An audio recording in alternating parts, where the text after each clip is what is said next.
Hello everyone, this is Ashley Jamerson coming to you from Ashley Lambert Realty. And today I want to share with you my top 7 tips to get your home sold in any market. So let's get to it.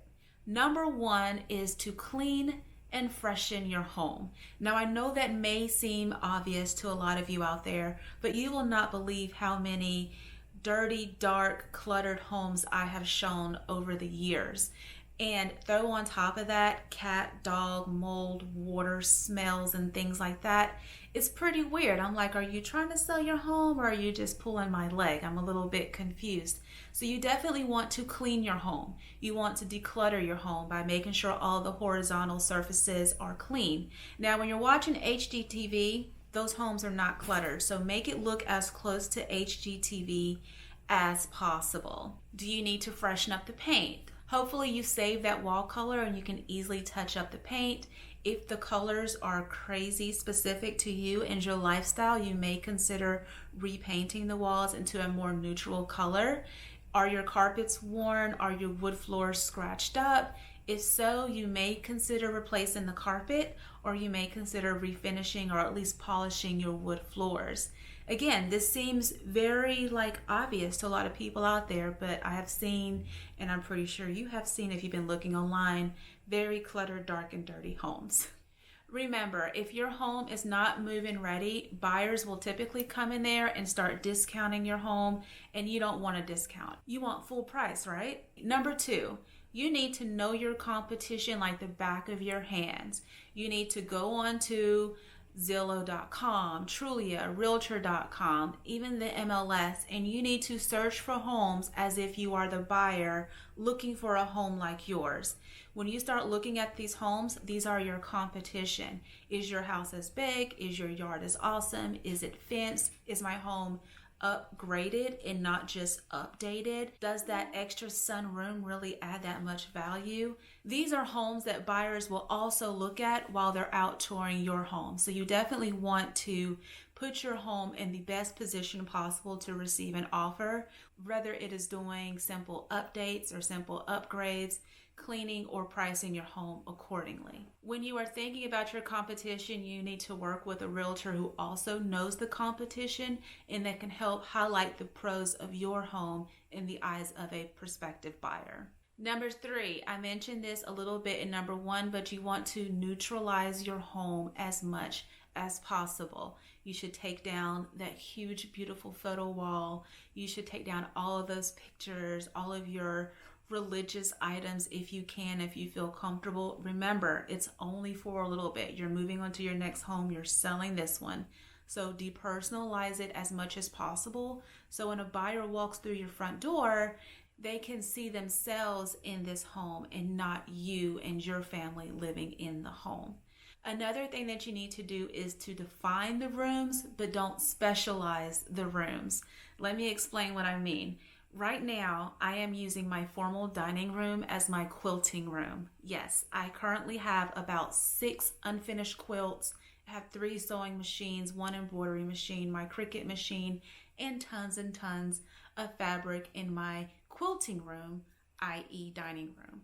If we were going to sell our house, I would need to pack away 90% of my quilting stuff and make my quilting room back into a dining room so that a person walking in my house will not say, hey, what is this? Or where's the dining room? They will know that that space is the dining room.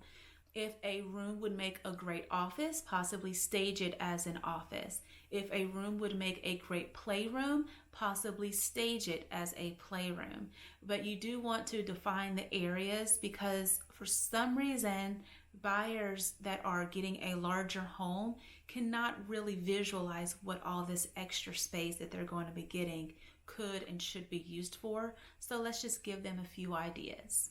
Number 5, price your home right out the gate. You don't want to price your home here and then after a week move it down and another week move it down, another week move it down. What that shows me is that A, you don't trust your agent, or B, your agent does not know the comps and they're literally throwing a dart at the board, which affects how much money you're going to net in the end. And you don't want that. You want an agent that will do their homework and they will suggest prices that will get your house sold. You don't want to be playing games with your money, okay? If you're interviewing a whole bunch of agents and all the agents seem to be falling within the same price range, and then this one agent comes in and they have some type of crazy good number that's really appealing and you're like, hey, I like that number, beware. That agent is more than likely trying to buy the listing again so they can start throwing a dartboard, and then they have this strategy of lowering the price, which is the craziest strategy ever. Get your house sold, get it quickly for top dollar. That's my MO. One thing to note when it comes to price is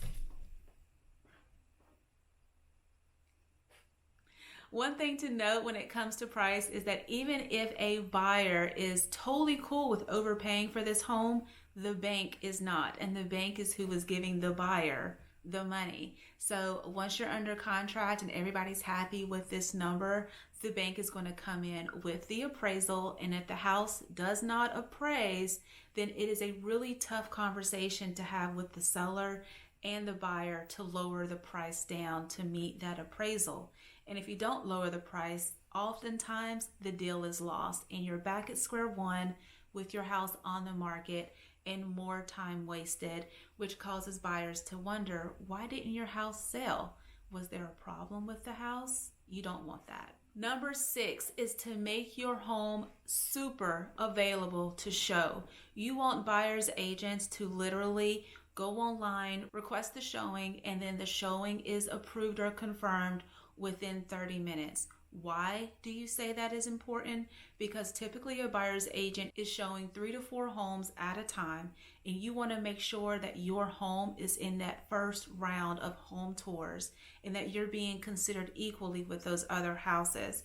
If those other 3 homes are approved or confirmed within a short period of time and your home is not approved, or you're saying, oh, I can't show it that day, it's my wash day for my hair, or my kids are sleeping, then you are basically filtering out a possible buyer who may be off work or taking off work, and that's the only time the husband and wife can get together to view property without their kids.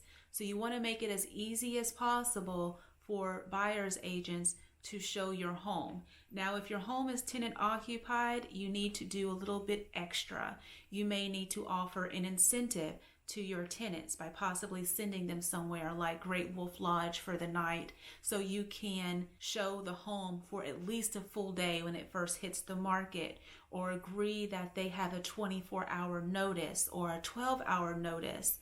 But don't have these odd times like only Saturday from 12 to 4 or only Sundays after church, things like that, because that doesn't accommodate everyone's schedule.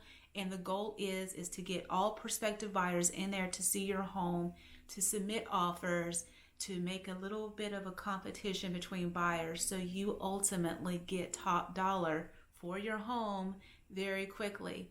There goes my MO again. You see how it goes into everything?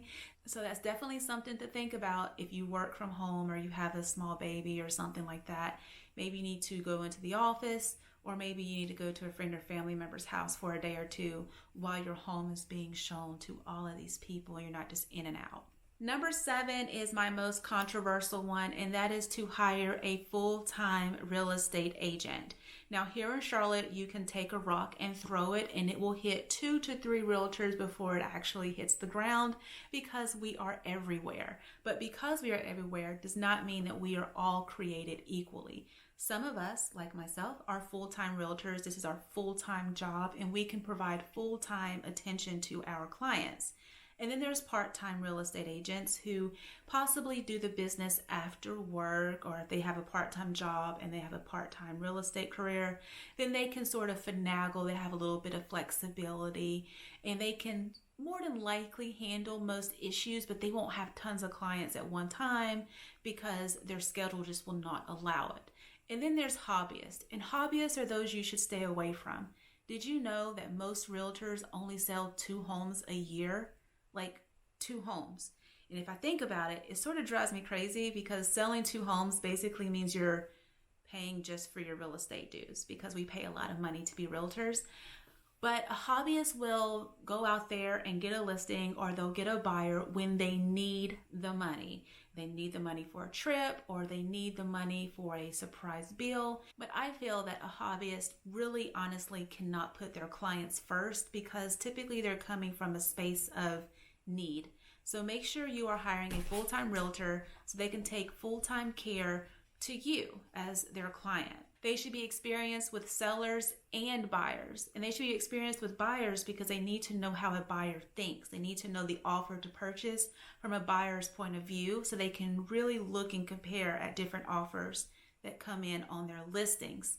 They need to be really, really good at negotiating and finding a win-win. Oftentimes, inexperienced realtors will meet adversity during the negotiation period, and they will literally freak out and get emotional. And I'm like, dude, let's just negotiate and work it out and find the win-win so our clients are happy. Like, that's like easy button to me. I don't know why people make things difficult. They should be a marketing expert. You should know what their marketing plan is. They should provide proof. It should be local, regional, state, and yes, national and worldwide. They should be able to attract all those people relocating to Charlotte, both in and out of Charlotte. They need to know the market and how to market in that market, if that makes sense. Most importantly, even above being a full-time realtor, you need to make sure that the realtor you hire is realistic and honest. Realistic because you want to make sure that they know the competition and can help you realistically price your home.